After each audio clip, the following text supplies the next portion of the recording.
Good morning, students. Welcome back to our online classes. Now I discuss about BIRG course for first years physical science. Okay, paper 2 physical science వచ్చేసి 25 marks కదా. Physics నేను now I explain long answers. Okay, ఘర్షణ వల్ల కలిగే లాభాలు నష్టాలు అంటే explain advantages and disadvantages. Advantages ఏంటి, డిసడ్వాంటేజెస్, అసలు ఘర్షణ అంటే ఏంటి. ఓకే, భూమికి మరియు కాళ్ళకు మధ్య గల ఘర్షణ వల్ల మనం సురక్షితంగా నడవగలుగుతున్నాం కదా. అండ్ గోడలోకి లేదా చెక్కలోకి మేకులను మరలా చొప్పించినప్పుడు వాటిని పట్టి ఉండడానికి ఘర్షణ బలం తోడ్పడుతుంది అన్నట్టు. తాగే నీటి పాత్రను లేక కలాన్ని పట్టుకోవడానికి ఘర్షణ బలం చేతి వేళ్ళకి తోడ్పడుతుంది. ఏంటి, walking on the floor motion of vehicle is possible due to fraction. ఇప్పుడు మనం నడుస్తుందామంటే ఇప్పుడు భూమికి మన కాళ్ళకు మధ్య ఒక ఘర్షణ అనేది, ఒక తత్వం అనేది ఏర్పడుతుంది కదా, అదే ఘర్షణ అనేది. And nails screws are driven into walls due to friction కదా. గోడలోనికి లేదా చెక్కలోనికి మేకులను మరలా చొప్పించినప్పుడు వాటిని ఉంచడానికి ఘర్షణ బలం అనేది చాలా ఉపయోగపడుతుంది. A match stick is lighted due to friction. Holding the objects with hands, writing with pens or pencils possible due to friction. అంటే ఈ పెన్సిల్స్ కానీ ఇప్పుడు పట్టుకోవడానికైనా కానీ మనకు కొంత శక్తి అనేది అవసరం అవుతుంది కదా, అదే ఘర్షణ శక్తి. ఓకే, వాహనాలు రోడ్లపై జారి పడకుండా అవి మలుపులు తిరగకుండా ఘర్షణ అవసరం. ముఖ్యంగా యంత్రానికి అమర్చిన బెల్ట్ ద్వారా యాంత్రిక శక్తి అనేది ప్రసరిస్తుంది కాబట్టి అది ఘర్షణ వల్లనే సాధ్యమవుతుంది. ఓకే, ఇదేంటంటే ఘర్షణ యొక్క ఉపయోగాలు. మరి ఘర్షణ వల్ల ఉపయోగాలు ఉన్నాయి అంటే భూమికి కాళ్ళకు మధ్య ఘర్షణ అనేది ఉంది కదా, అలా మనం సురక్షితంగా నడుస్తున్నాం కదా. మళ్ళీ గోడల్లోకి లేక చెక్కలోకి మేకలను కొట్టినప్పుడు అవి పట్టుకోవడానికి ఒక ఘర్షణ బలం అనేది ఉపయోగపడుతుంది కదా. ఇప్పుడు వాహనాలు రోడ్లపై జారిపడకుండా అవి మలుపు తిరగడానికి కూడా ఈ ఘర్షణ బలం అనేది అవసరమవుతుంది. అయితే మరి దీనివల్ల నష్టాలు కూడా ఉన్నాయి. నష్టాలు ఏంటంటే wear and tear of machine parts are due to friction. ఏంటంటే ఘర్షణ వల్ల ఇంజన్లలో శక్తి నష్టం జరుగుతుంది అండ్ వాటి దక్షత కూడా తగ్గుతుంది అన్నట్టు. And energy losses as heat is due to friction. ఘర్షణ వల్ల యంత్ర భాగాలు అవి అరిగిపోవడం లేకపోతే వాటి జీవితకాలం అనేది కూడా తగ్గిపోతుంది. ఇంకేంటి, ఘర్షణ వల్ల యంత్ర భాగాలు అనేవి వేడెక్కుతాయి అండ్ దానివల్ల సామర్థ్యం కూడా తగ్గిపోతుంది. This is the losses. Okay, ఘర్షణ అనేది మీకు ఇప్పుడు అర్థమైందా. ఘర్షణ అనేది ఒక బలం అంటే ఒక తత్వం అనేది ఉపయోగించబడేది. అంటే ఇప్పుడు భూమికి మనకు మధ్య ఒక ఆకర్షణ శక్తి ఉంటేనే కదా మనం భూమి మీద నడవగలుగుతున్నాం, భూమి మీద నివసించగలుగుతున్నాం కదా, అది ఘర్షణ బలం అనేది. తర్వాత క్వశ్చన్ చూద్దాం.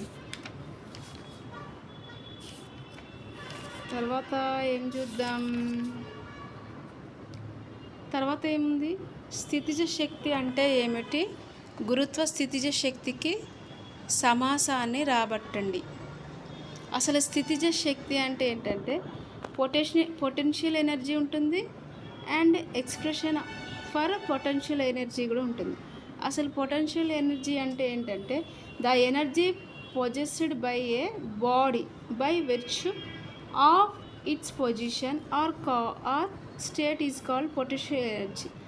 ఆ ఎనర్జీ అనేది ఏంటి, ఆ ఎనర్జీ అంటే ఏంటంటే ఒక వస్తువుకు దాని స్థానం వలన కానీ స్థితి వలన కానీ ఆ శక్తి కలిగి ఉండడాన్ని, ఒక వస్తువుకు దాని స్థానం కానీ దాని స్థితి వలన కానీ కలిగే శక్తిని స్థితిజ శక్తి అంటాం.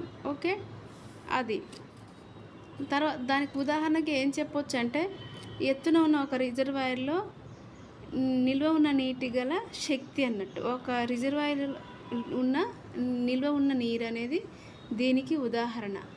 ఓకే, అండ్ సెకండ్ ఎగ్జాంపుల్ వచ్చేసి సాగదీసిన రబ్బర్కి గల శక్తి. రబ్బర్ని సాగదీసినప్పుడు కూడా దానికి శక్తి ఉంటుంది. ఓకే, అది అంటే ఒక వస్తువుకు దాని స్థానంలో వలన కానీ దాని స్థితి వలన, దాని స్థితి అంటే ఆల్రెడీ రిజర్వాయర్ అనేది ఎత్తులో ఉంది, ఆ వాటర్ అనేది అలా స్టాక్ అయి ఉంటుంది కదా, ఇప్పుడు దానికి ఒక బలం అనేది కలిగి ఉంది కదా, దాన్నే స్థితిజ శక్తి అంటాం. ఓకే, ఇందులో ఇదేంటంటే expression for potential energy. Consider body of mass initial at rest on the surface of the earth. The force acting on the body is its weight and vertically downwards, and force required ఏంటంటే lift the body through a height is upwards.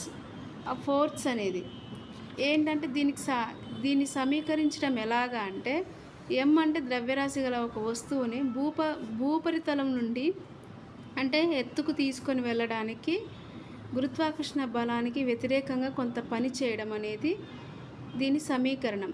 ఎం అంటే ద్రవ్యరాశి, H అంటే ఎత్తు అన్నట్టు. Okay, ఈ ఎం అనే ద్రవ్యరాశి అనేది ఒక వస్తువుని భూ ఉపరితలం నుండి పైకి ఎత్తడానికి అంటే హెచ్ని ఎత్తడానికి గురుత్వాకర్షణ బలానికి వ్యతిరేకంగా యాంటీగా అంటే కొంత పని చేయడం అన్నట్టు, యాంటీగా వర్క్ చేయడం.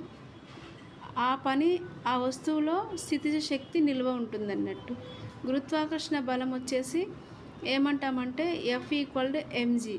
మరి ముఖ్యంగా చేయవలసిన పని అంటే వర్క్ అంటే W కదా, గురుత్వాకర్షణ బలము ఇంటూ ఎత్తు అన్నట్టు, పని ఇంటూ ఎత్తు = mg into H, W = mgh కదా. ఇది గుర్తుపెట్టుకోండి మీరు, సమీకరణం అనేది ఈక్వేషన్ అనేది W = mgh. W అంటే వర్క్, mg అంటే అది అదే గురుత్వాకర్షణ బలం అనేది. ఓకే, హెచ్ అంటే హైట్. ఈ పని వస్తువులో స్థితిజ శక్తిగా నిలవ ఉంటుందన్నట్టు. స్థితిజ శక్తి అనేది ఏంటి, mghగా మనం ఈక్వల్ చేస్తామన్నట్టు ఈక్వేషన్లో. దిస్ ఈజ్ ద ఏంటి స్థితిజ శక్తి. స్థితిజ శక్తి అంటే ఏంటి, గురుత్వాకర్షణ శక్తికి సమాసం అన్నట్టు ఇదనేది. ఏంటి స్థితిజ శక్తి అంటే the energy possessed by a body by which of its position or state is called potential energy. అంటే ఒక వస్తువుకు కానీ దాని స్థానం వలన కానీ స్థితి వలన కానీ శక్తి కలిగి ఉండడాన్నే స్థితిజ శక్తి అంటాం. అంటే స్థితిజ శక్తి యొక్క సమీకరణం వచ్చేసి W = mgh అనేది మీరు బాగా గుర్తుపెట్టుకోవాల్సి ఉంటుంది. ఓకే, ఈ పని వస్తువులో స్థితిజ శక్తిగా నిల్వ ఉంటుంది. మెయిన్ ఏంటంటే పాయింట్, ఈ పని వస్తువులో స్థితిజ శక్తి అనేది స్టోర్ అయి ఉంటుంది అన్నట్టు. ఓకే, దిస్ ఈజ్ ద స్థితిజ శక్తి. Can you understand all of you?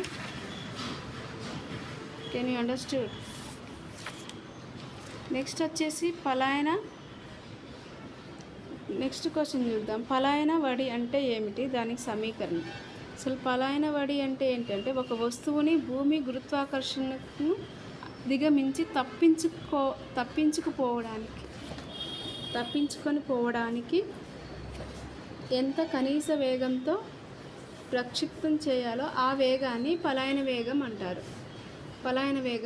Okay, ఏంటి, ఒక వస్తువును భూమి గురుత్వాకర్షణను అధిగమించి తప్పించుకోవడాన్ని దాన్ని కనీస వేగంతో ప్రక్షిప్తం చేయడాన్ని ఆ వేగాన్ని పలాయన వేగం అంటారు. అంటే the minimum velocity required by a body to escape from the gravitational and influence of earth is called escape velocity. వెలాసిటీని v చూపిస్తాం ఆఫ్ ద బాడీ. ఓకే, పలాయన వేగం అనేది. మరి పలాయన వేగానికి ఈక్వేషన్ ఏంటి, పలాయన వేగానికి ఈక్వేషన్ ఏంటంటే m ద్రవ్యరాశి గల వస్తువు v వేగంతో విసిరామనుకోవడం అన్నట్టు. దాన్ని వేగంతో ఆ యొక్క వస్తువుని విసిరామని అనుకోవాలి. గతిజ శక్తి వచ్చేసి 1/2 mv². ఓకే, ముఖ్యంగా భూమి యొక్క ద్రవ్యరాశి అనేది m అనుకోవాలి, వ్యాసార్థం అనేది r అనుకోవాలి. m ద్రవ్యరాశి గల వస్తువుపై గురుత్వాకర్షణ బలం అనేది ముఖ్యంగా ఈక్వేషన్ ఇదనేది మీకు చాలా ఇంపార్టెంట్. ఏంటి ఈక్వేషన్ అంటే F = gm m/R².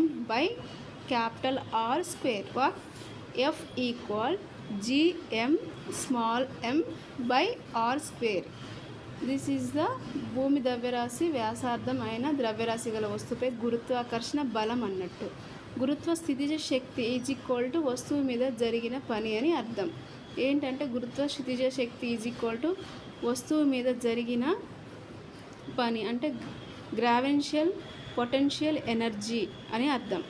గ్రావిన్షియల్ potential energy. The negative sign indicated that the body is bound to the earth. Okay, ఇది ఇందులో అనేది ఈక్వేషన్ ఉంటుంది మెయిన్, అది మీరు నేర్చుకోవాలి. ఓకే, అసలు అర్థమైంది కదా. ఒక వస్తువును భూమి గురుత్వాకర్షణ అధిగమించి తప్పించుకోవడానికి ఎంత కనీస వేగంతో ప్రక్షిప్తం చేయాలో ఆ వేగాన్ని పలాయన వేగం అంటాం. Okay, can you understood all of you?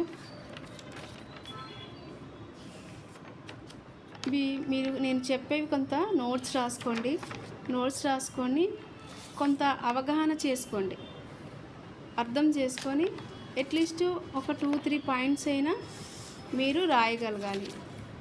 మీరు రాసినట్లయితే ఇప్పుడు ఎగ్జామ్ పేపర్లో ఏమి రాయకుండా రావద్దు. కనీసం మీరు ఈ క్వశ్చన్ ఓరియంటెడ్గా కొంత మ్యాటర్ అయినా రాసినట్లయితే పేపర్స్ కరెక్షన్ చేసే వాళ్ళకి రాసినందుకైనా మార్క్స్ వేయాలనిపిస్తుంది. మీరు ఖాళీ పేపర్ ఇస్తే ఎవరు మార్క్స్ వేయలేరండి. ఆ సబ్జెక్ట్ ఏంటి? ఫిజికల్ సైన్స్లో ఏమున్నాయి? ఫస్ట్ మీరు సిలబస్ అనేది ఖచ్చితంగా అవగాహన చేసుకోవడం మీ యొక్క బాధ్యత అన్నట్టు. అవగాహన చేసినట్లయితే మీకు ఐడియా వస్తుంది. ఓకే, ఇందులో ఈ క్వశ్చన్స్ వస్తే ఒకవేళ ఈ యొక్క సిలబస్ ఉంది కాబట్టి దీనికి సంబంధించింది రాయాలి. మీరు అదేదో చెత్తగా రాయొద్దు. ఓకేనా? దానికి సంబంధించిందే మీరు రాయాలి.